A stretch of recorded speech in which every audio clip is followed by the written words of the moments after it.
Hello my daily viewers तुम गोटे प्रश्न कौन तुम के निश्वास प्रश्वास न नहीं कि बंचीपर शौक हुआ ना कारण यह संभव हो पार्टी केमी से मुझे यह पूर्व कौन तुम यह जान गोटे झील से जहाँ लव करूला से पिला मरीगला गोटे पेपर रे ता हार्ट को गोड़ाई वर्ष वर्ष धरिकी निज पाखे रखी आ गोटे कथा आम हिंदू मान बाहागर गुड़िक 5-6 राउंड कि 10-15 राउंड कौन पाई नि जाए ना केवल 7 राउंड कौन पाई नि जाए वेल यार आंसर मुझे देवी कौन एमती के हो पार गोटे एसी जार दाम केवल 1850 टकर आपको मिल आज यही सब फैक्ट पर आम कथा without wasting any time so let's start the fact video number 1 कौन तुम केबे यह शुनिछ गोटे एसी जार दाम केवल 1850 टका बोली वेल आई नो तुम केबे यह शुनि नथिबो किंतु दुनियार सबुठु कम प्राइस रो एसी आम इंडिया रो जने झियो कल्याणी श्रीभास्तान ही बनाई छंती स्पेशली कल्याणी यही एसी को जापान रे होइतबा एको एजुकेशन सेमिनार पाई बनाइतिला ओ एही झियोटी जे आइडिया एथिरे लगाइछि एहा जानिबा परे होय तो तुमे भी तुम घरे गोटे एसी बनाई परिबो से एही एसी को थर्मोकोल रे बना जाइतिबा गोटे आइस बॉक्स रे कनेक्ट करिछि जहा सेठार थिबा बरफर कूल कूल पवन को बाहर को फेकिबारे सहायता करे एही एसी कौनसी इलेक्ट्रिक रो सहायता न नहीं केवल गोटे सोलार पैनल रे काम करिथाए एतिकी नुह तुम यदि यहां को लगातार गोटे घंटा पर्यंत यूज करूछो यहा बाहर तापमात्रा को 4 ରୁ 5 डिग्री कम कर दिथाए एबे यह सुन यही लो मेंटेनेंस एसी बनइबार कारण कल्याणी यह कहला कि से जोठार आसी झांसीर बुल्ढानखांड इलाकारु सेठारे लोक माने एसी किनी पारंती नाही एथिपाई से एही एसी को बहुत मेहनतर सहित बनाइछि जहाँकि दुनियार सबुठु लो मेंटेनेंस एसी ओ एथिपाई भारत में प्रबल अभिनंदन और पुरस्कार मध्य मिलिथिला किंतु एही प्रोजेक्ट को एबे जी आगो को नहीं जाउछि से होछि जापान जेहेतु यह इंडिया रु बाहरिछि एवं इंडिया ही यह ऊपर काम करबा कथा किंतु ताहा न होई कि यह ऊपर एबे जापान काम करुछि एही 1850 टकार एसी को देखि जापान रो बहुत बड़ बड़ साइंटिस्ट कल्याणी को निज देश को गोटे सेमिनार रे इनवाइट कले और सेमानक सहित एही आइडिया को कल्याणी शेयर मध्य कला मते लागुछि इंडिया रो बड़ बड़ कंपनी एही प्रोजेक्ट ऊपर काम करबा दरकार कारण यह को देखि बहुत पिला मोटिवेशन हेबे और किछि नुवा करबा को चेष्टा करिवे नंबर 2 एबे देखिबा बग उड़े पारा उड़े बणी उड़े हाथी उड़े आलबस्टा उड़े किंतु छड़ा लगातार 6 वर्ष पर्यंत उड़े हाँ तुम ठीक शुणिच दुनिया एमती एक पक्षी अच्छी जहाँ ता जीवन प्रथम 6 वर्ष माटी में पाद न देकी केवल आकाश में उड़ी थाए यही पक्षीर ना हूँ आल्बाट्रस जहाँ तुमको अमेरिकार मीडिया आर्टुल रे देखा मिल यही पक्षी टी बड़ देखा जाए और यह विषय यह कह केवल 6 वर्ष नुहे बरम सी जब चाहिए 50 वर्ष पर्यंत माटी में पाद न देकी उड़ी पार number 3 breaking news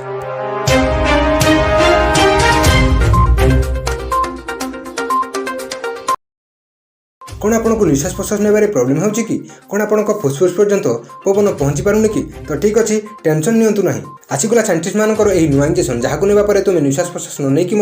bunchy पारिबो well यह देखु यह हूँ से इंजेक्शन जहाँ साइंटिस्ट माने ऑक्सीजन रो माइक्रो पार्टिकल रे बनाई यह लगाइबा मात्र ही 70% ऑक्सीजन तुम ब्लड स्ट्रीम में मिसी जाए माने तुम निश्वास प्रश्वास न नेले भी एवं तुम फुसफुस रे जंत्रणा होउथिले भी तुम आराम से बंची पारिबो जेतेबेले यह किछि ठेकुआ मानक ऊपर टेस्ट करागला सेमानक ऊपर इंजेक्शन काम करिगला और से 15 मिनिट पर्यंत निश्वास प्रश्वास न नहीं कि बंची रहिले सो एटा जो साइज रो होईछि यह देखले लागुछि जेमिति कोन गोरु गाई को इंजेक्शन देला परी आ एटा पुनी मनुष्य को दिया जिवो ओडिसा रो कैमरामैन धड़ियांक सह मु जस्ट इंटरेस्टिंग मैन एही कथा को भल कि शुण जदि तुम गोटे जगह गोटे दिन में 11 घंटा रू अधिक समय पर्यंत बसिकी रोच तो तुम आग को आसुवा 3 वर्ष मध्य मरी जाइपार यह मु नुह बरम किछि रिपोर्टर्स कहउछंती वेल कोन होइछि ना ऑस्ट्रेलिया रे किछि रिसर्चर्स गोटे सर्वे अनुसार एमिति कहउछंती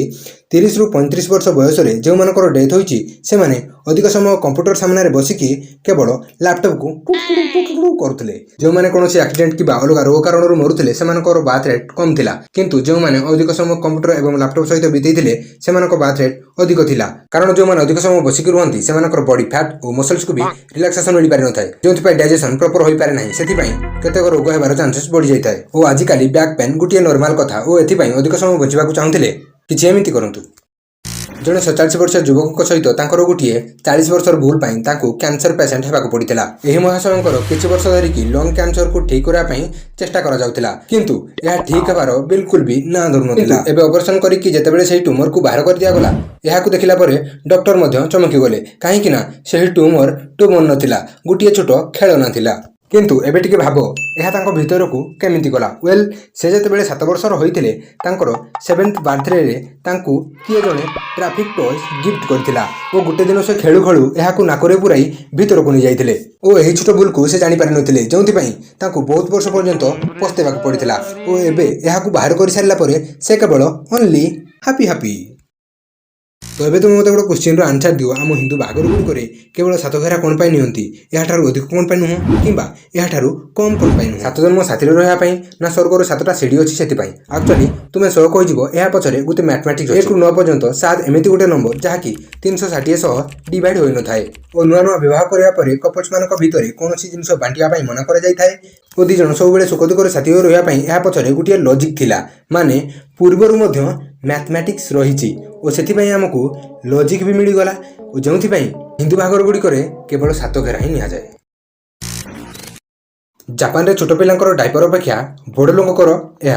यह बिक्री होता है। यार कारण होची सेटाकर बाथ रेट बहुत कम एथिपाई कि सेटाकर महिला माने विवाह करिया पई बहुत कम पसंद करथांती काहेकि ना तांको जॉब करिया पई ओ इंडिपेंडेंट रहबा को अधिक पसंद लागिथाय ओ एथिपाई ऑब्वियसली तांकर अधिक समय ऑफिस और जॉब रे देइथांती ओ यार परिणाम हला सेटारे संतान सुख और वैवाहिक जीवन बहुत कम एथिपाई जेतेबेले अन्य देश गुडी करे पॉपुलेशन कंट्रोल करिया पई बार्ता जाउची सेठारे लोक मानको विवाह करिया पई एवं छुआ जन्म करिया पई जागरूकता अभियान कर जायथाय। एबे आसीगला जाहाकू कहा जाय हार्टली लव करछि कह जाए कि भल पाइबार लोक मैंने हृदय दे दियंती और यही कथा को गोटे झील सीरियसली नेला एवं ता हजबैंड हृदय को बाहर करनेला। यही झील थिला लंडन रो मैरी शेली जी थे जड़े साइंस फिक्शन राइटर जी लिखिंट एहीपरी फेमस बुक और तांकर हजबैंड थे पेरिस बाइसी शेली जी कि लैला मजनू हिरानजान एमती किसी फिल्म रे इन्स्पायर होते माने गोटे रोमांटिक नोवेल राइटर थिली और से बोधुए केबे भावुक होइकि यह मध्य कही कि मु केवल तुमर मो हार्ट रे केवल तुमे अछ और मु मरिया परे मो हार्ट केवल तुमर ही रहिबो। एबे हमर मैरी मैम तो थिले साइंस फिक्शन राइटर किंतु पारसी मरिया परे सही हार्ट को नेइकी चली जाउथिले किंतु हमर मैरी मैम तांको छाती भितर बाहर कर आनिले ओ पाखापाखि 30 वर्ष पर्यंत से न मरिया पर्यंत सही हार्ट को तांको पाखरे रखिथिले। फाइनली मैरी 1851 रे डेथ कर जाइथिले ओ से मरिबार किछि वर्ष परे जेतेबेले तांको घर खोजाखोजी करागला सेठारु तांको पतिंकर हार्ट गोटे पेपर रे गुड़ाई होइथिबार मिलिला जोंठारे मैरी तांकर लास्ट पोएम लिखिथिले।